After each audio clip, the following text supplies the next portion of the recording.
And scare everybody. Good evening from the UK. I'm Gloria, and this is Open Minds live chat show. This evening, I have another gangster. Rob Yox is a New York gangster. I now have, is it the Bronx? Boston. Boston gangster. Welcome, John Shaughnessy, to the show. Yeah. Are you with us? Yeah. Yes. Thanks for having me. Oh, Yes. You're welcome, Yes. sweetie. Yeah. Well, Good to before be here. Yeah. you're gonna do a presentation, fingers crossed. But because it's the first time on Open Minds, and it will not be the last, trust me. Yeah.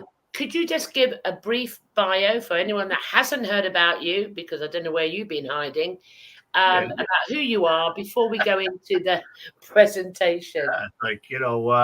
John Shaughnessy here. I grew up in the suburbs of Boston, and I got into I joined the Navy, and got into engineering as a field of study, ships propulsion, things of that nature. Traveled to 30 some odd countries around the globe. Um, let's see. I got out of the service, and I ended up getting into power plant engineering.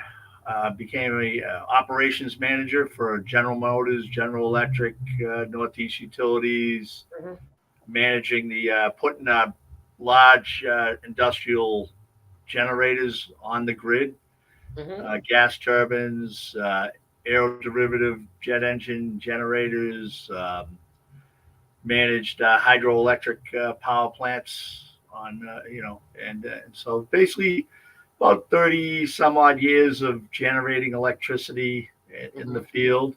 mhm, And, I've always had a fascination with the paranormal. When mhm, I was a youngster, I knew there was like a lot of psychic activity going on in mhm. my world. And so it was always, it was, you didn't talk about this stuff much. It was like bringing up the word Atlantis back then. You just, Yeah, God, yeah, you just kind of like just kept going. yeah. But anything on the paranormal, I would read. I became a pretty much a voracious reader over the years, and studied gravity was always a fascination of mine. Isaac Newton, Einstein, and Tesla. So I really drilled down deep into their work, and tapped into their mindsets, and where they were going, where they left off, Mhm. and married, two kids. I'm currently just retired, doing my own thing right now, and Mhm. that's, I So guess. what? So what got you into the presentation? The first presentation, we're hoping to have two, but the Yeah, first presentation is Gobeklitepe. yeah. What got you interested in this area of the world and Egypt? Where did that come from? Um, well, it's like I said, I was reading books, and I made a pilgrimage to Ireland, up to Newgrange. Yay! Yay! The Newgrange, and I like, that was my first boots on the ground place. I said, "What is going on here?" The Irish, yes. so, I so that love you. that kicked off I was always reading up on the pyramids, and I'd read the books, all the big names out there, and watch the movies, the videos, and it's always like, what are these things doing? Like, what in God's name? And why would they go through all that trouble to make these giant pyramids all over the planet? Mhm. There's got to be something more than just burying some guy they don't like. Yeah, So, yeah. so, so, anyways, having a fascination with gravity, I kind of was walking into my living room one day, and the TV was left on, and this pretty famous for string theory, Makio Ku, Yeah. out of New York, and basically he before he cut the commercial, he goes, "We still don't know what these pyramids are doing," So I sat down in the chair, and I've always had globes around in my house, wherever, and I looked at the globe, and just one of those epiphanies. I said, "Geez, I wonder what's 180 degrees away from the pyramids." Yeah. So I get up out of the chair, made the big trek halfway across the room, and spun the globe around, and there it landed on the Hawaiian hotspot, the Hawaiian Islands.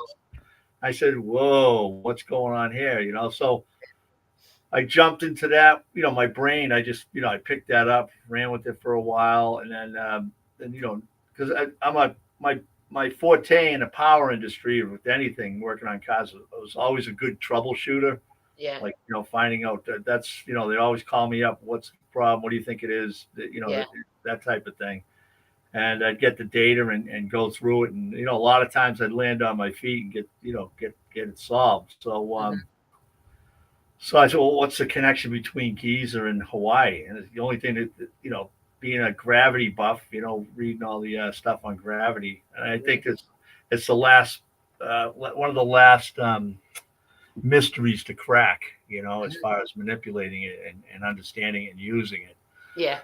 So, it's gravity. So, and I said, okay, well, if Giza is aligned with Hawaiian hotspot, well, what about the pyramids of the sun down in Mexico? And I looked, and then that lined up was same approximate 180 degrees straight across. We're talking about,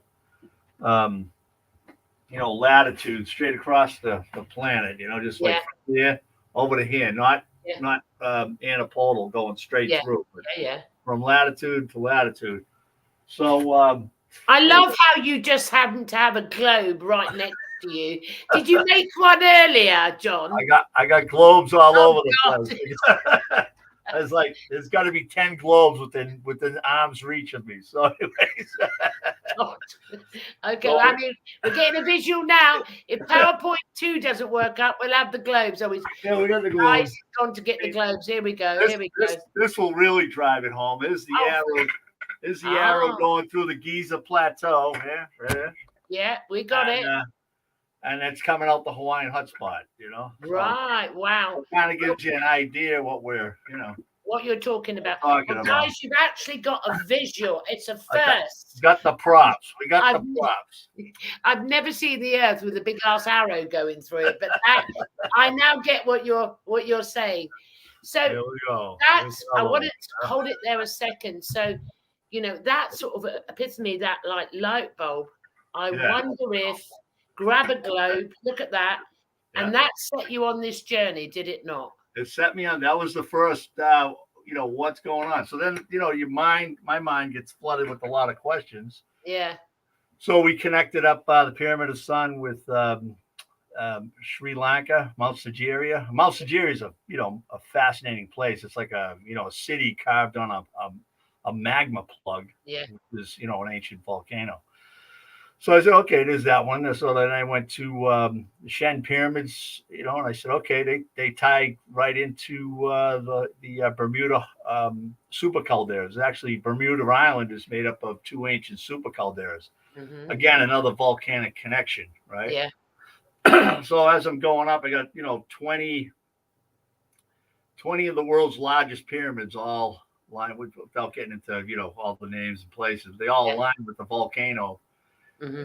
And, they're dormant, but the one that's online right now and is being used in this particular geological time is the Giza Plateau and the Hawaiian hotspot.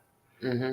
And there's a huge reason behind this connection, and it's doing work as we speak today. Oh, wow. So are you going to explain that reason within your presentation? Yes, we'll get into the pyramids. Yep. Yeah, and then okay. we'll get into that, into why, what it's doing, and how it's still working, and how we benefit from its its day-to-day operation. Brilliant. So what I'm going to do now is say to the audience, whether you watch live or on replay, what he did to the globe, do not do this at home. Don't stab your globe with an arrow. No, just in case, Yeah, right. What I'm going to do now, John, now we've got the backdrop and it's really fascinating. Yeah. I'm going to come off screen. I'm going to bring in your first presentation, and I'm in the background, but I will hand Open Mind Chat Show over to you. I just need to disappear, and over to you, John. Thank you. I just want to double check how everything works. Okay, I'm gonna maximize the screen so I won't be squinting throughout the presentation. So Gobeklitepe, 40,000-year-old astronomical instrumentation, right? So what I've found is, a lot of these, megaliths, Newgrange, Stonehenge, Easter Island.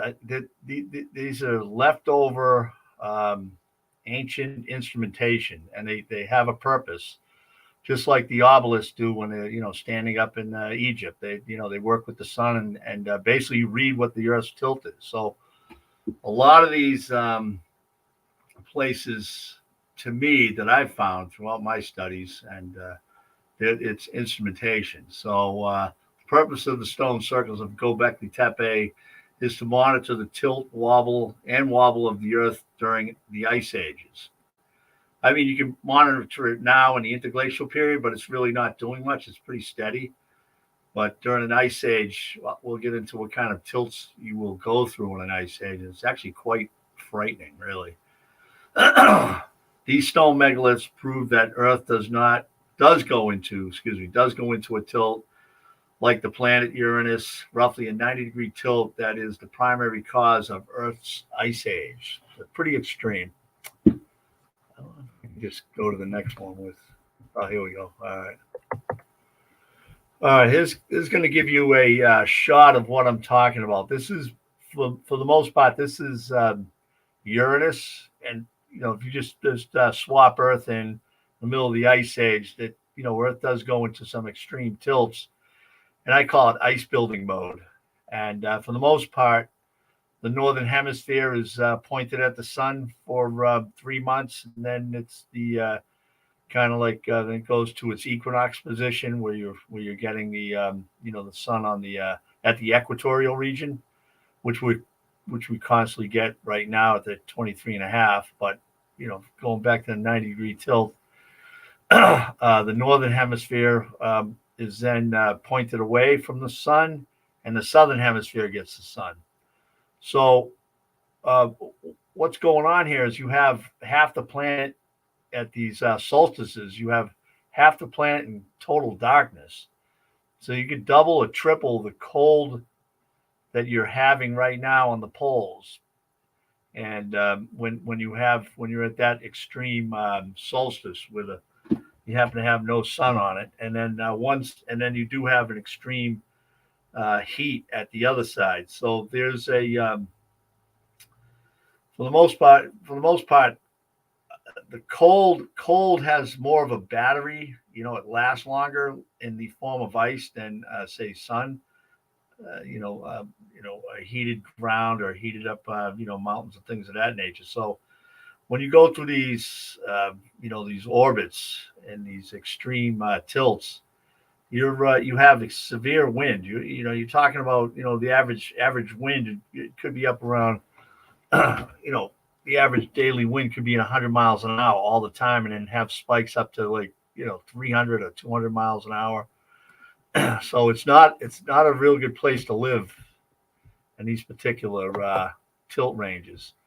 Now, this might be your sunrise and sunset from the equatorial region looking south, say, if the sun was pointed towards the south. So if you're on the equator, you wouldn't see much of the sun rising, except for that. And the stones were built to follow these extreme tilts.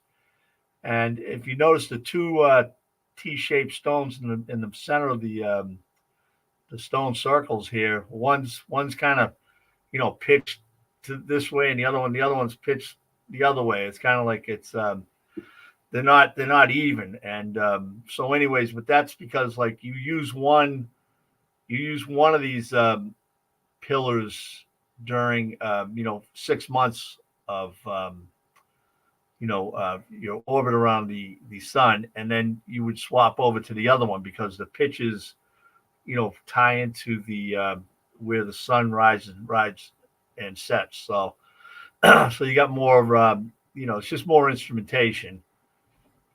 It's hard to get it. It's hard to really grasp this stuff without really having good, what do you call it, visual, what do you, you know, uh, videos, but anyways, I'll try the best I can with what I got. So here's the top view of Gobeklitepe. Again, you get the two center stones, and these things work off of the shadows, just like an obelisk. Because you have these extreme tilts, like I said, they're out of use, and most of the parts of the world because of the extreme tilts. So you have these center two pillars that cast the shadows on Can I particular. ask a question on this one, John? Sure, just jump right in. Yeah. Okay. So have I understood you correctly when you said these were purposely for a certain period of time back in the day? They were important then. Yes. And if that's yes, what is the relevance to it now? Or is it just to give us a pointer of something of ancient history in the past that's been hidden? Yeah, I think it's I think it was the people had knowledge. These people, they had large blocks of knowledge about the large cycles on the planet, and that's why they were buried. Like literally, these things were they've come to believe. The evidence shows that they were purposely submerged with earth, dirt. They were buried, and to me, that's like a that's the end of the use of these particular circles, and they fill them in. They fill them in so they can be used later when we go back into the ice age. There's only a 13,000 year interglacial period. Then you're back into an ice age. Okay. And as fate would have it, we're at the end of our interglacial period. Lo and behold, they get discovered, and we're bringing them back to life again. And actually, we're putting them back in their right, so they can actually be used again. Okay. If the Earth does go into an ice age tilt, these will become very instrumental and help a lot of people. I mean, because I wondered before, even before the presentation, when I heard about Gobeklitepe and how they were found, how they were purposely covered up on purpose. Everyone agrees with that. And I thought, okay, why would you do that? Right. And some people have suggested, because of warring, whatever, Constantine or whatever, Trevor.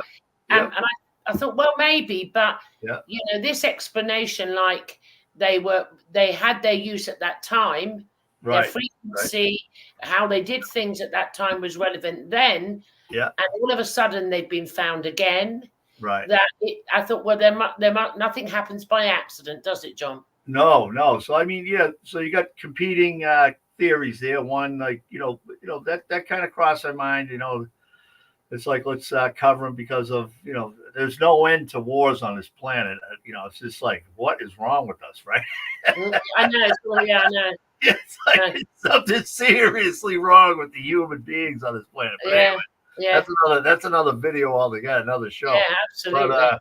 But so, and then I was thinking, well, they it was a very sophisticated equipment, and when they did bury them, they buried them so they for the most part, you just dug them out, and they, most of them are pretty intact. Not all of them, but a lot of them were intact.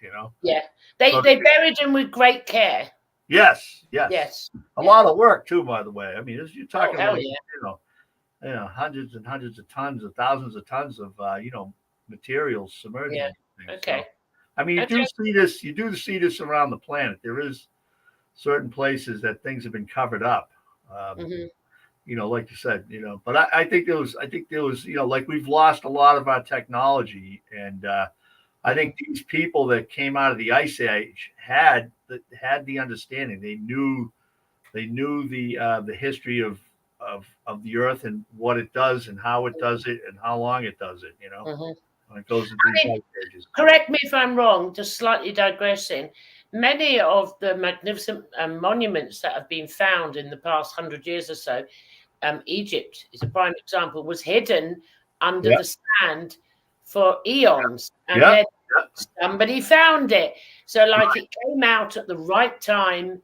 Does this resonate with you at all? Yeah, I think that's why a lot of the stone megaliths, the pyramids, Yeah, a lot of the temples, the reason they survived is because they were buried in sand. Like I'm I with think you. that was probably a natural occurrence out there. I mean, it's just you're on the doorstep of the largest desert on the planet, or one of the Yeah, largest, and so that again, it's almost like Mother Nature's yeah, protecting these ancient sites I'm with you. for us, just with the natural ebb of time. Okay, well, I'll Yeah, quieten up and you yeah, continue. Thank you, yeah. John.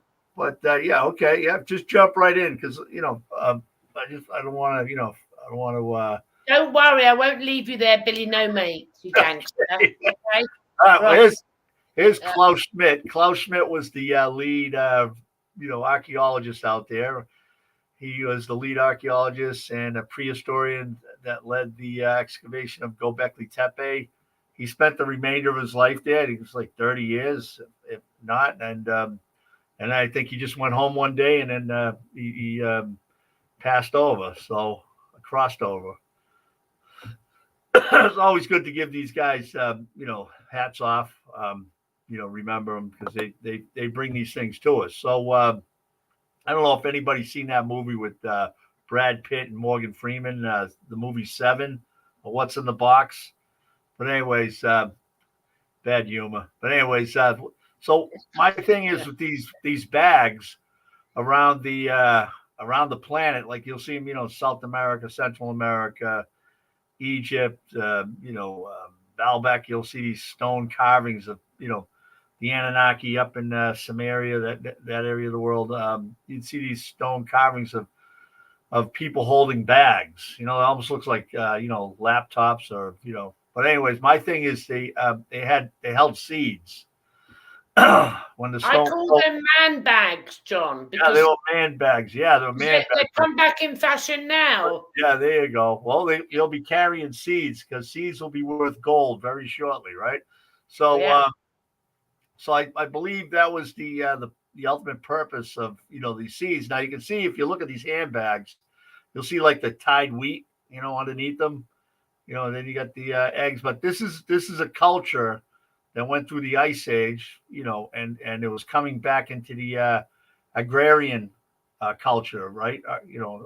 Getting back to agriculture, planting, having farms and crops and seasonal crops and things of that nature. Like we take it all for granted today. We go to the store, it's on the shelf, we buy it, we're at home. A lot of people still have their hands in their gardens and things of that nature, but it always wasn't that easy on Earth to plant a crop, even for one season, even for one crop. It was pretty hard to do. So I think basically these are a representation. When the shadow hits this particular stone, it would indicate or summons the population. Okay, it's time to get the seeds in the ground and get your crops ready for planting. Well, not your crop. I mean, put your seeds in the ground, get ready for the growing season. So hunter gatherer existence. So when the shadow would hit this particular stone, it was like I don't know if anybody's ever seen a wolf or a dog pouncing on snow trying to get a field mice to move so they get a meal.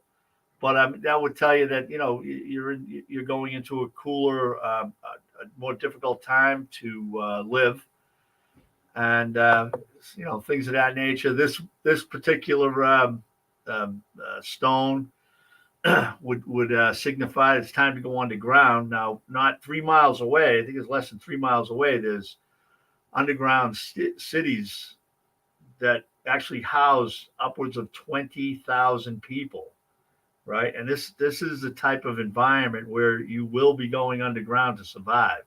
wow. High winds. Hold on a sec. Hold on. Pump the brakes.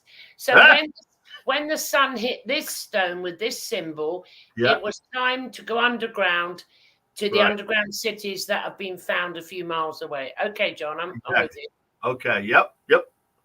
We got it. And then you head underground. It's going to get cold out. You know, you're gonna have to do 3-4 months underground. And let's see. So these are the larger center pillars there, the T's. And you'll notice that you don't see it on this one, but you'll see the arms. There's like arms that come down from the front of the T, go around. They hold his belly, and so it's similar to the Moai down on Easter Island. You know, more instrumentation, another show, but he's got his genitalia hanging down there. But for the most part, his belly, his hands are on his belly. So what's the significance of the belly? It's like this thing tells you this is a food instrumentation device. It tells you when to plant the crops, when to go underground, and things of that nature. So it's really geared up for survival and at particular tilts that the Earth goes through. Here's his hands again. I don't know if that's a Honda H there. I mean, you got the H there. I still haven't figured out that, but some kind of an H. I don't think they were making Hondas back then, but I don't think there was no Hondas. No, John, I really don't think. Well, I don't know. They could have been having it's possible, but sky's the limit on what's going on there. It could be, again, more instrumentation on, where the sun hits this instead. It could be tied in with the moon, or that could be a representation of the center pillars, things of that nature. Again, we've lost some language along the way. Library of Alexandria was torched. All the codexes down in South America, they were burned. Yeah. I mean, huge chunks of human history just going up in flames. I mean, and we got to say that was intentional. Oh, absolutely. They want to control the paradigm because whoever's controlling the paradigm knows the history, and they want, they've got a game plan unbeknownst to us, Yeah, absolutely. Although we have an awakening, the people are awakening up to the game plan, Yeah. I mean, you know what? I don't know if you'll get this analogy, but looking at that image there, I went out today with a friend. I don't go out very often, but when I do, we were driving around. I went to a boot sale, actually. It was fantastic. And all of a sudden, I saw these humongous pylons. Right. And I went, oh my God, is that it? The 5G. And they're like, I don't know, they're just like that. I couldn't believe and they don't fit into the environment. They don't fit into the geography. And they're everywhere. And that's just reminded me, looking at this, is how that would stand out to somebody back in the day, is what the hell's going on that they're up to now with these 5G pylons. They're everywhere. They're on top of schools. And I'm going, what? It's like we're going to have an invasion or something. It's all money. It's all greed. They found a cheaper way, more efficient way to hook cell phones up and monitor everybody. And well, I'm a bit concerned. I can imagine the frequency of what you're showing here when it's turned on. God help us when they turn these on. Because, anyway, I digress. But it just reminded me of what I was witnessing today. Do go on, John. Sorry. Yeah, no, we can. I don't have. We got plenty of time. It's like, we're frequency receivers. Like, we got human frequency. It's a combination of the magnetic field and the actual frequency the planet operates on. Yeah. 6.5 hertz, 6,500 hertz, or 7.2 hertz. So you adding all this other artificial frequency, we'll call it that. We're being bombarded by satellites because we want to get our satellite radios. We're cruising down the road. We want to know where we're at with our GPSs. Yeah. And then you have Wi-Fi around in the houses. Then you have the cell phones that are going everywhere. Frequency. You're in a car. You're in a car. Gobeklitepe and the pyramids and all of that. To me, it reminds me and the obelisk of like PowerPoints or frequency to connect the Right. earth, but a natural way, so to, Yeah. because what they're made out of, obviously, the stone and all the different types of stone around the world, Yeah. it holds frequency, data, memory, everything in it, Mhm. natural. So I think Right. that's why it just reminded me of what I witnessed today. It was unbelievable. Yeah. I don't Yeah. pop up overnight. They pop up. They Yeah. just pop up overnight. I don't know where they come. We got them over here too. They just stick out like sore thumbs. You know, you Yeah, stick to the yeah. trees, then you get these things at It's a 200 bit over like the tree.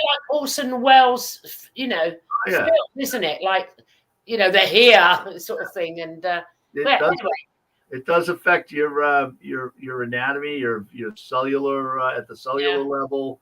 I mean, your eyes are the most sensitive to all this non-ionizing radiation, is what it yeah. is. I'm with you. I'm And with you. you get Anyway, your retina bleeding. I mean, we can go on and get another show going. I got a big history in that field also, but anyway, but with lawsuits and everything else. But there's something else. But yeah, it's horrific what's going on.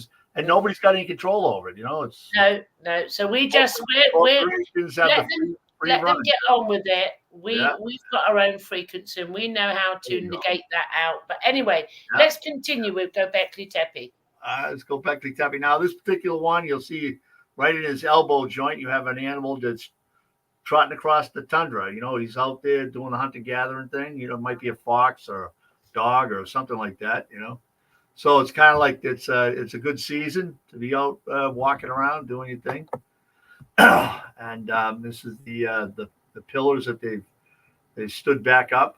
Um, Again, you'll see one pitches to the left, one pitches to the right because you're looking at the sun at different locations 6 months out of the year. So you're having different shadows when you're on these extreme tilts of 90 degrees.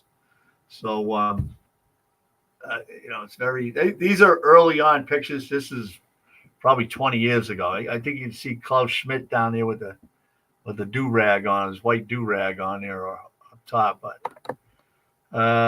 here we go again. You can see the arm coming down, and that particular thing is telling us it's okay to do your walks. Now, these arms, there might have been shadows that came off of that, Yeah, and things of that nature. I think I jumped the screen, but okay. So we're looking at some stones. There's stone circles. There's numerous stone circles. This is the famous one here.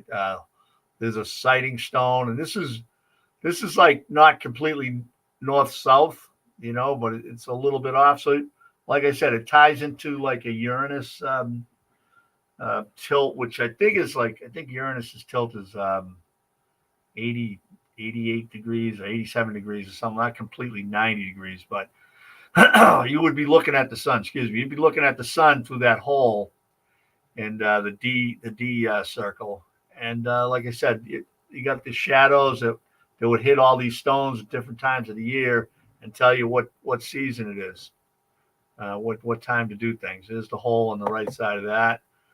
Again, you got the northwest, southeast, and not aligned with perfect north, perfect south type of thing. And there's the north right there. So they're all kind of pitched off to the a little bit to your left. So A and F circles monitor the shadows going into and out of the polar cap going into winter. So that would be like the whatever cap was going into winter, the northern cap or southern cap. That would be what you're looking at. And B, C, and D circles monitor the pole shadows that is pointing towards the sun.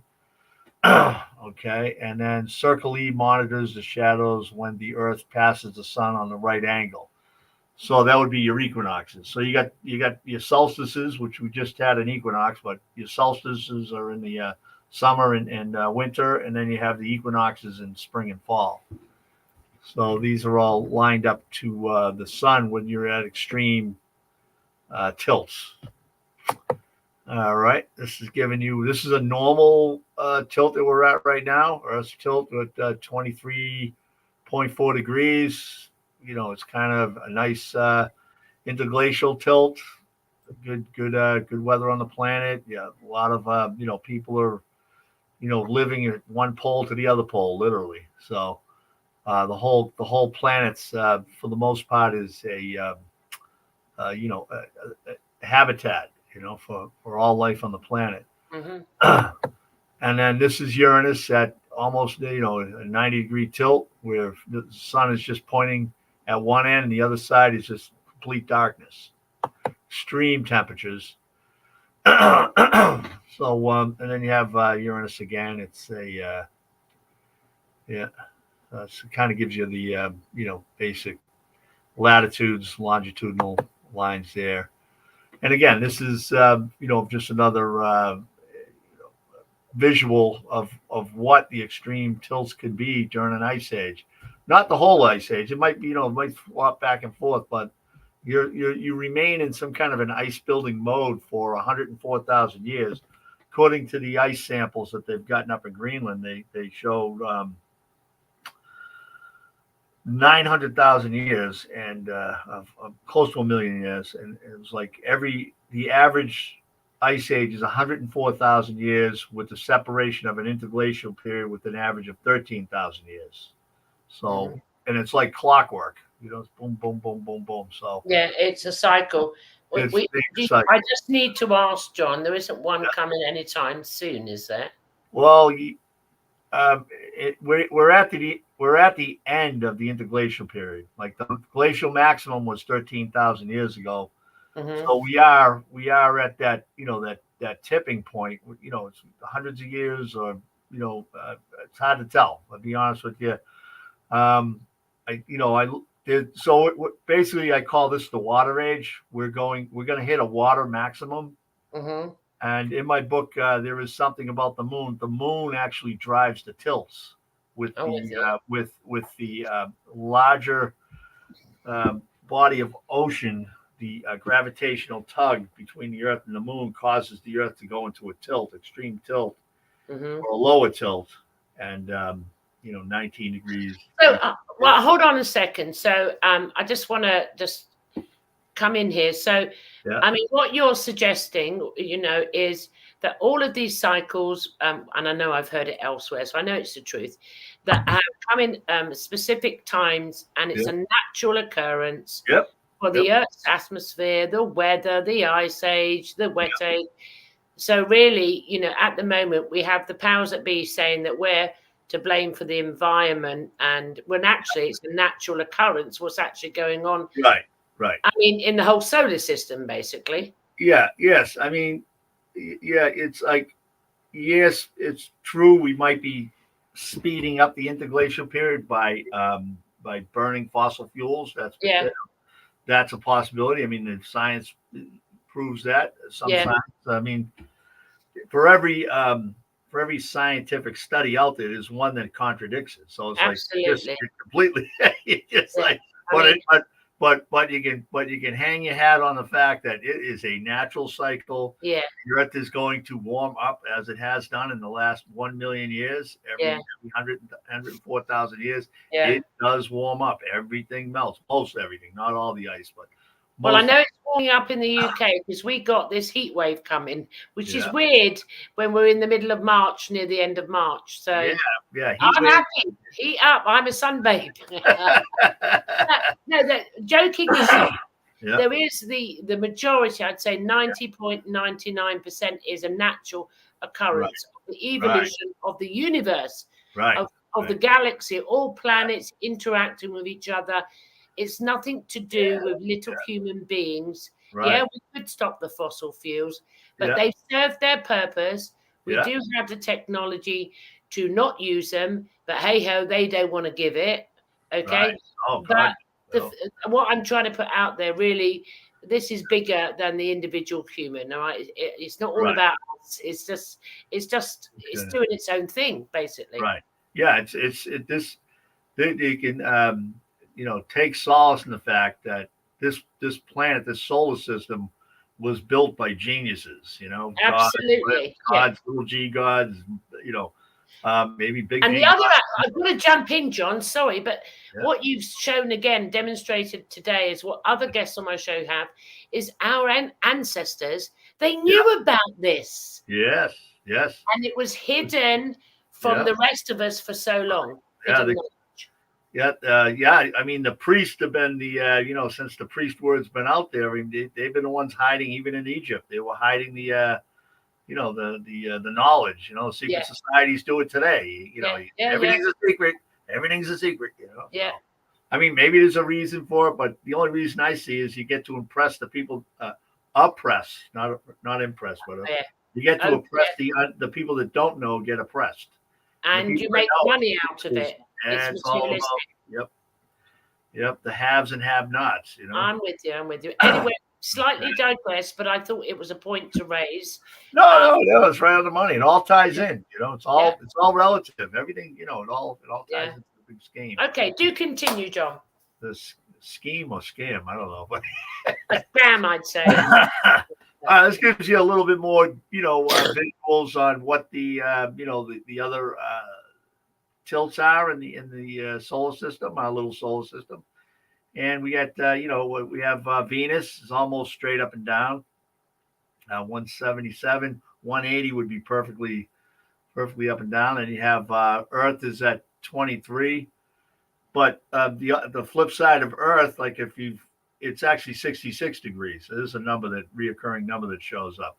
So it depends on how you're reading it, So it's 23, and then you have it's actually 23.4 would be the Earth, and the opposite side of that angle would be 66.6.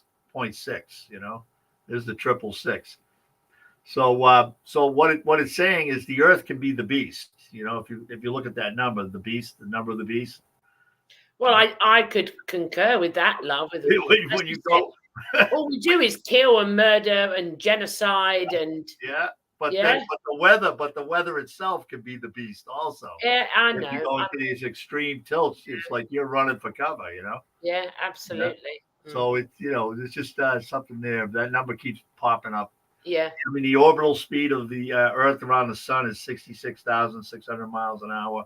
I mean, it's just a lot of triple. I mean, to me, the universe is all math anyway. Everything is math, and I think that these people that think they're powerful, I think they just took that number and just decided to don't go near 666 because it's demonic. So people wouldn't investigate the numerological aspects of math. There you go. And I remember a few years ago, I was doing something with the planets or something, and I was being advised, see if it all is divisional by 9, and all these planets were, and all this math was coming out, because I wasn't bothered with what the dogma of don't go near this, don't go near it's magic, it's so it more likely it's like if you look, I'm not digressing, I'm trying to make a point that if you look at a swastika, people think it means German.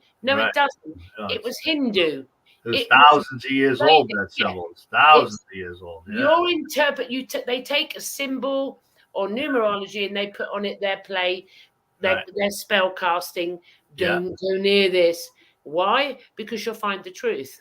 Right, exactly. I mean, that was the that represented the Vedic texts, the yugas, everything. I mean, the technology that's the Sanskrits. I mean, the technology is still mind blowing to this day. I'm with you. And recorded this. Thank God they didn't get to those things and burn them. I mean, there you go. Honestly, thank God we still got things in stone. Yeah. There you go. Okay, do carry on, John. Pyromaniacs. Anyways, we got Uranus, just to give you a visual. Almost it's 98 degrees, but 90 degrees. And this is kind of like what Gobeklitepe's set up to read. As far as the sun and seasons. So it's a very alien tilt for us right now, but it's a very big real possibility from my research and study has led me to believe. And then you have poor Pluto out there has been kicked out of the planet family in the solar system, Yeah, I know. Billy Pluto. No Mates. Yeah. Pluto's Billy No Mates now. Yeah.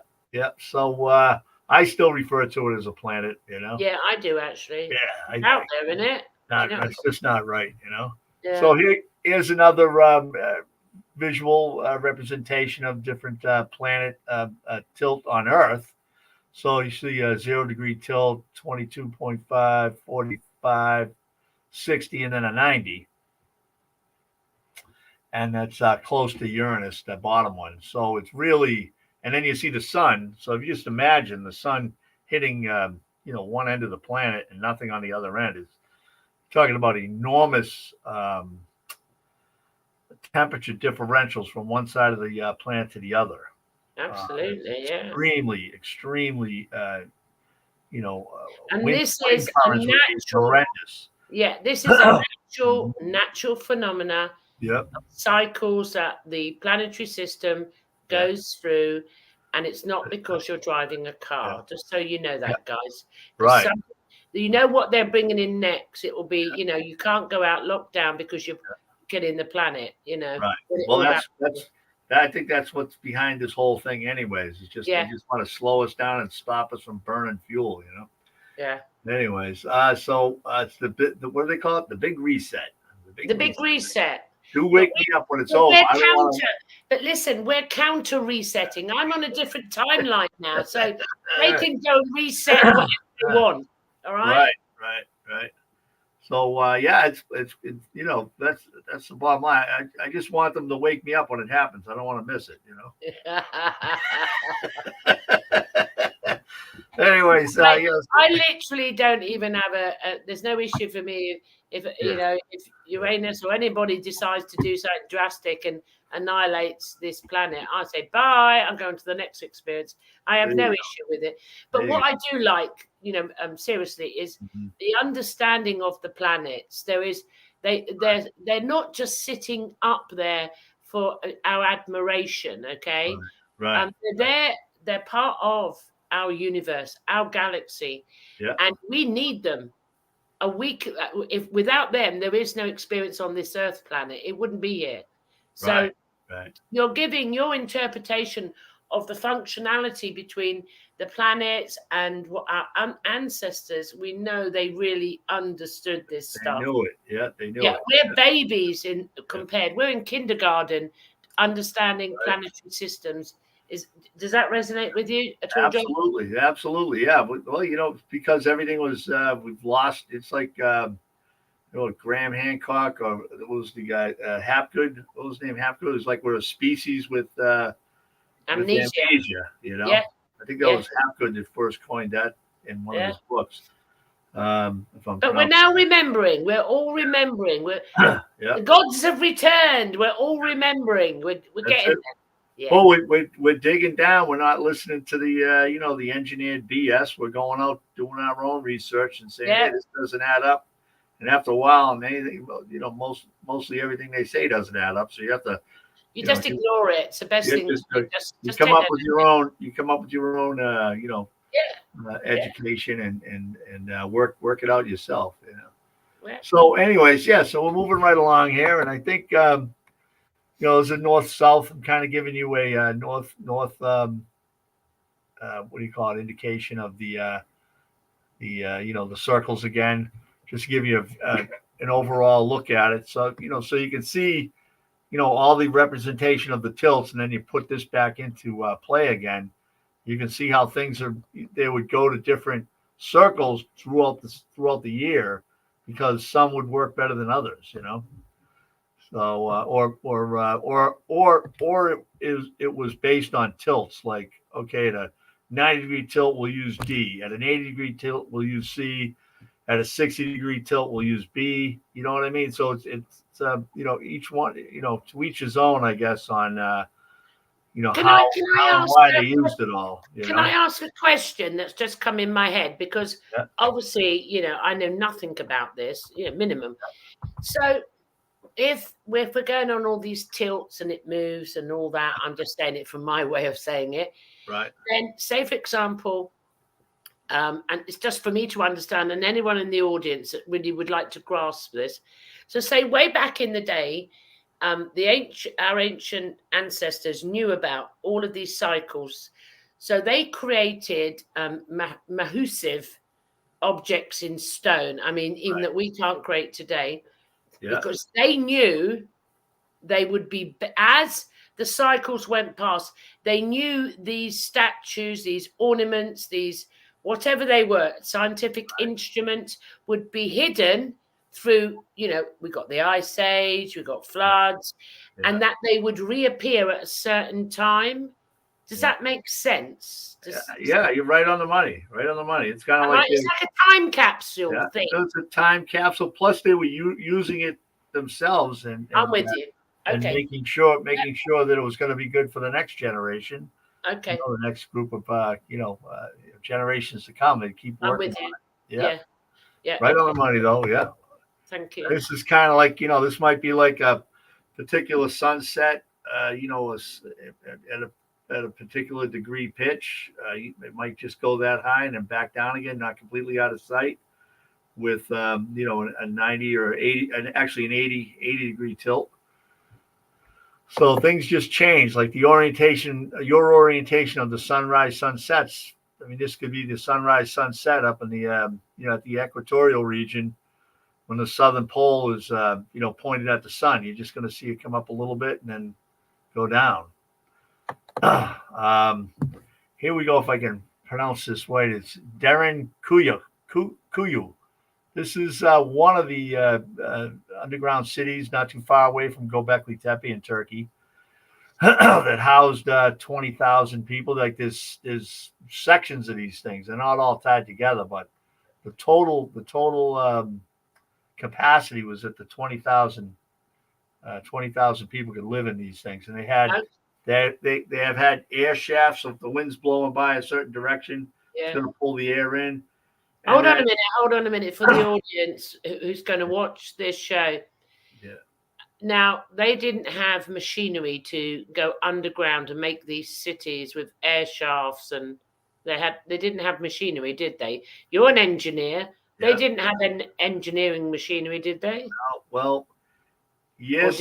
Well, if you look at the pyramids and you look at some other amazing, engineering megaliths around, there was equipment on the planet. If you look at the history of the Earth, modern man's been down here. I mean, they've got skeletal remains of modern man being on the planet 500 million years old, 400 million years old. So, the history that they teach us, we just crawled out of the woods 6,000 years ago, and the first thing on our mind was let's build some pyramids. It just doesn't add up. As John, you were dragging me by my hair from the cave, by the way. We got to get these here pyramids done for the pharaoh. When you think of how they say this happened, it's like, right, okay. Yeah. But for me, while I touched upon, the engineering, for me, my understanding, what resonates with me at the moment, it would have been done by frequency. Yeah, you could be frequency. I mean, I was out on the Giza Plateau a few years ago, and there's watermarks in the ledge, the grade, the grotto behind the pyramids, where they cut a lot of the stones out of the ledge that made the pyramids, the limestone.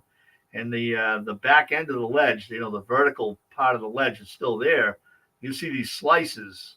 Yeah. If you go to a modern day quarry where they use high pressure water jets, 100,000 psi, whatever it is, I mean, it's the exact same marks, the pock holes. Yeah. And you go. I mean, it's a GP2. Go behind GP2. It's as big as day. I mean, I got a video on that also. There's a video. It shows you the modern equipment being used. So there was technologically advanced, people of our ancestry that have we've risen to these huge heights of technological advancement. A few times, would you say? Oh yeah, I think every interglacial period, I think we rise up to. I think the Ice Age. I think we all go. We just go back down to hunter gatherer. Yeah, and some survive. Yeah, some survive through, but everyone says it on all their podcast shows. If the sun or something hit and knocked out all our internet, all of that, we'd be back in what we call the Dark Ages. Right. And the ones who know how to make things, once they die off, well, we're Yeah. doomed. Right. We've got Yeah. to start again. Yeah. And please, that's been a natural cycle of the experience of humanity, has it not? Yes, absolutely. It's Yeah, there's 4 seasons to life on Earth. You know, you got spring, summer, fall and winter. So yeah. it's kind of it's just we go through our seasons. You know, it's the I'm with rise you. and fall of humanity. Great. We have huge extinction periods, and then all of a sudden life comes back for So whatever these miraculous. You know, Göbekli the architecture, the engineering, yes. they would have had that. What I mean, the higher technology and what we got Yeah. today, but we Right. still haven't caught up, have we? Or maybe we have, and it's hidden away as normal. Well, we could do this right now with the tools we have now with Yeah, diamond tips, and we could yeah, build these cities. I mean, if you look at a lot of these bomb shelters for the rich, they've commandeered old missile silos and turned them into condominiums for they can all run underground. If there's ever a nuclear exchange or a catastrophic event like a meteor or yeah. asteroid or a comet hitting the planet. But it You know, makes you think. There's one thing like this city underground here, because they, obviously the sun would let them know when it was time to go underground. yeah, That's different, and they'd be under for so many months or 6 yeah, months, whatever. yeah, But yeah. these rich people, these nice rich people, they're building these bunkers. God's beautiful children. Yeah, yeah, But they aren't going to get out in 6 months. Hello, yeah, if we get hit by a meteorite or anything like that, or a nuclear, yeah. it's over. Game over. Game's up. So their logic is to go underground for some earth-threatening whatever, but they're never going to come out, love. They'll end up like the ant people, Right.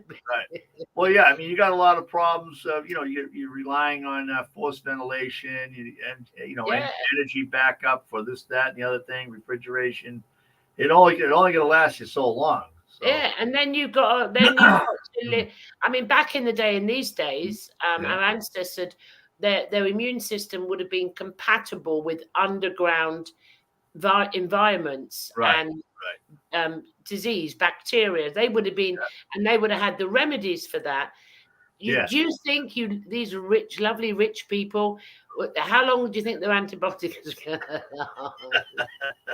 I mean, it's a lot. Yeah, but anyway, we've digressed again. But we have to. We have to. We have to keep the humor in this. We have to. Oh yeah, you got to because it's just so insane. It is. It's just. It's a Monty Python movie. We're in it. Exactly. They were onto something. Monty Python, the Holy Grail. They were right on it. Definitely. They never took it serious, and this is why I never take it too serious, because it's obvious. It's obvious. Right. Anyway, do go on. This is one of the cities. Like I said, they had ventilation shafts, and and the point I wanted to drive home is the Earth itself has a mean temperature of 56 degrees in the interglacial period. Now, the heat changes when you go into an ice age. You have these huge masses of ice, trillions of tons of ice get liberated from the ocean, and they collect up on the poles. And basically, the planet goes into a pumpkin shape. And what happens is you redistribute the magma, radiant heat coming out of convection heat. And so these would actually have heat in them. You would have some kind of thermal heat from the core of the Earth in these underground cities. So it's not like you're downstairs freezing. There's some heat that's being radiated out from the core of the Earth. So there is some technology. It's Darren Kuyu. That's the same place as a person that's in there looking at the light shafts, the staircases. Now it's like Gobeklitepe was dug out, put back together again, and they've been doing the same with these underground cities. So it's almost like they're doing it for tourism or for intellectual reasons or discovery reasons. But in essence, what they're doing is they're cleaning it out for the next group of people that will be using it. Okay. Well, I've just got a thing from Facebook. Yeah.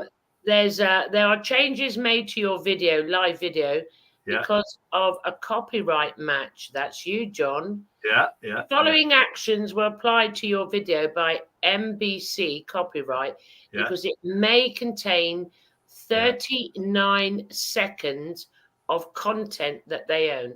So, John, here's a disclaimer. Yeah. I'm not aware of it. John, can you stop doing that, please? All right. Just give it up. I told you guys, he's from Boston. He's a gangster. He's a gangster. It was copyright infringement. Jesus. It's probably a picture that I have on the can you screen, stop which doing I just did for the internet. I'm using it free. I'm not making any money on it. No, we're not making any money. It's all free. Yeah. And my show makes no money at all. I pay for it myself. There's no money made with me. So can you stop doing that, please, John? All right? Stop. How does Facebook know what we're doing? I thought we were on. Oh God, AI knows everything, love. It's that 5G tower outside your house. Right, go on.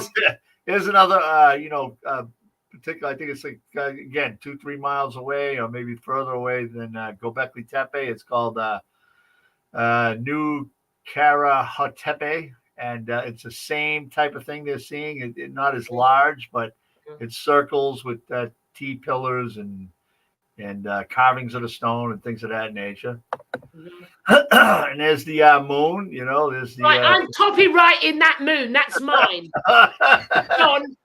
John, I'm gonna sue you now. That's my moon. That's my moon. You can't take my moon. I mean, when I look at the moon, it's just is it not a magnificent being itself? Yes, it is. It's alive and well, and there's images on the moon. I got other shows, other videos that I do that show that dark. You see the dark images right now. Yeah. You go to the dark side of the moon, what they call the dark side of the moon, the far side of the moon. Yeah. There's no dark images at all on the far side of the moon. It's all white. So these images, there's actually 5, 6, 8 images on the moon right now. Like, I think the only culture that says there's something on the moon is China. They say jade rabbits up there. But with my work and working on with other instrumentation and things of that nature, I've discovered there's quite a few images up there. You got the claw, the Cancer claw, which is in the northern hemisphere. Then you have down south is what do you call it? The Capricorn, the goatfish, and there's actually a man's head with a pyramid for an eye. Honest, there's so many images. Hold on, John, one sec. I went through this Facebook thing where you've been naughty for 39 seconds. And I've been asked, do I accept they're going to take that, mute it, or whatever they're going to do to this live stream, and I've accepted it. I do not condone plagiarizing or copyrighting. And I'd love to find out which photo they objected to.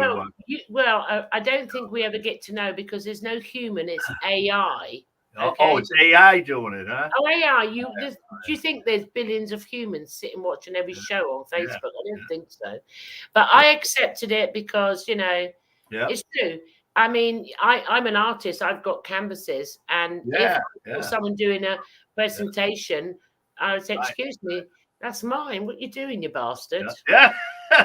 I think, no, I would. I would. Well, this drawing is mine here. It's an artist rendition. I got a copyright. It belongs. And like down the bottom, you'll see Shaughnessy 2014. There's a copyright of the. Right, I'm going to bloody plagiarize you now. You've just lost me 39 seconds. So if you just go back and forth here, well, at least AI. You see it? Wow. Yeah. Oh, I can see it now, John. You can see. I can see. It's a miracle. Oh, shut up. Oh, my Lord. Yeah. Yeah. Now, this is, I mean, you can go out and find better images of the moon and really dial in on Khonsu. The man's head is Khonsu. Yeah. And right here, you look at his left eye. It's actually got a pyramid for an eye. Yeah. Yeah. It's amazing. Amazing. stuff. And these are holograms up there. They were made with they have different thermal when you look at the moon with thermal imaging Yeah. equipment, there's actually they come out with different highlighted images or pictures. It accentuates the picture rather, and it gives a more of a 3D hologram look. Mm-hmm. And of course, this is another thing mainstream is dead set about recognizing is images on the moon. So I guess that's the end of the presentation. I just had to end on the moon there. You can end on the moon. I think that's really good. You can end. Yeah. Shall I come back on screen? Let's get your present. We move that out. Yep, there you go. Now you've had 39 seconds of my show removed. No, I mean, I get it. John, before you can come back again, but you need to check the pictures, all right? They got to tell me which one it is. I mean, it's like. Well, I don't bloody know. Like and it's not as if you can contact Facebook, is it? Well, because I'll tell you what. It's artificial intelligence. Everything that I have here is, all over the place. So it's unusual that they actually see something that's actually there. I think no, on Humanity Unplugged, the conference this week, there was a day when Rob picked up something. They were flagged someone with a copyright. Someone did a presentation. Maybe it was me. Oh shit! What day was it? What day was it? I don't know. Ask him. You haven't done it on my show. No, listen, everybody out there.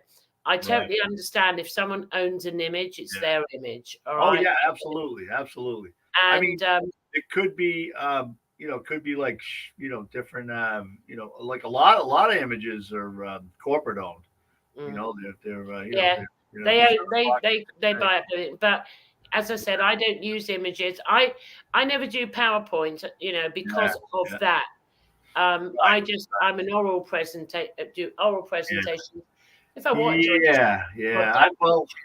to. It's such a difficult topic that I'm jumping into. I mean, theoretical physics and large things. It's very hard to do that orally. What I'm going to do is I'm going to invite you back for part 2, the Egyptian one. But do you know what, love? You better check copyright. Bring it on. I'd like to try it. You know what, AI, you can go and get him, not me. I'll go. I mean, I've used this presentation since 6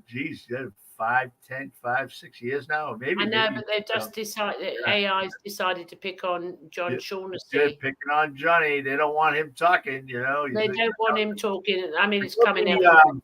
It could be one of the pictures of Gobeklitepe. I mean, it could be.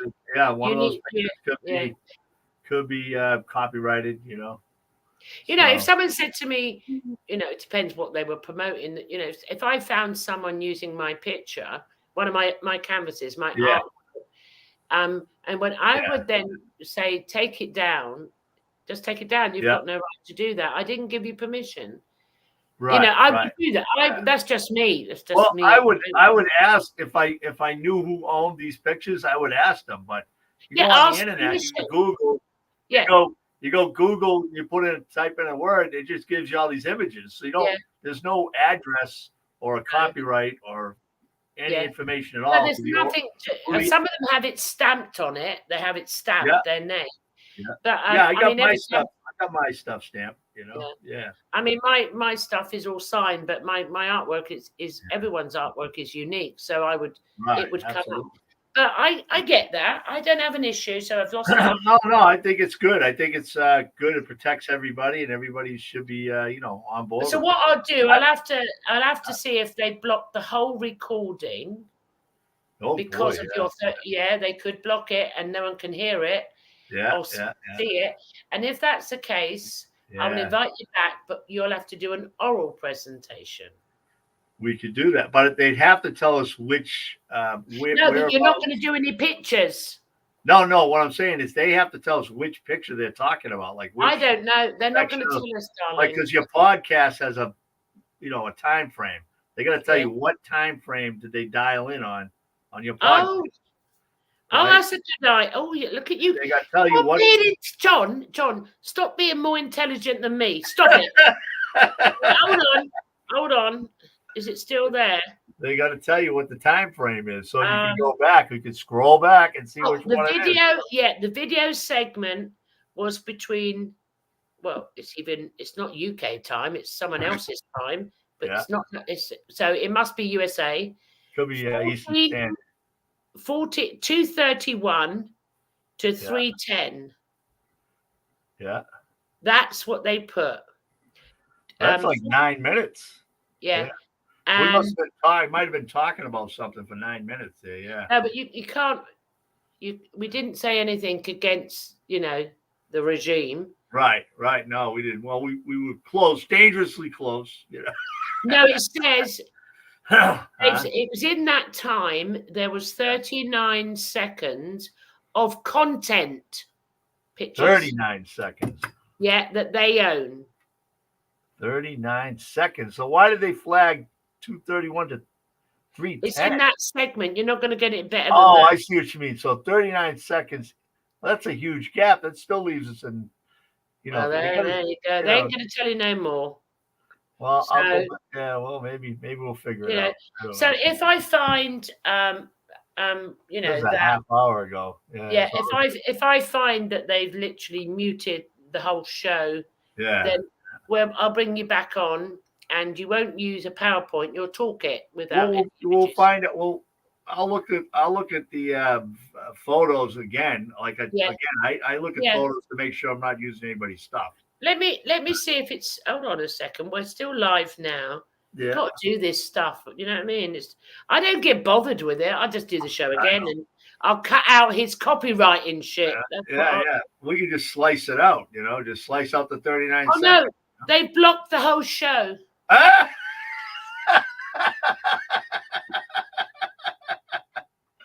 Oh no.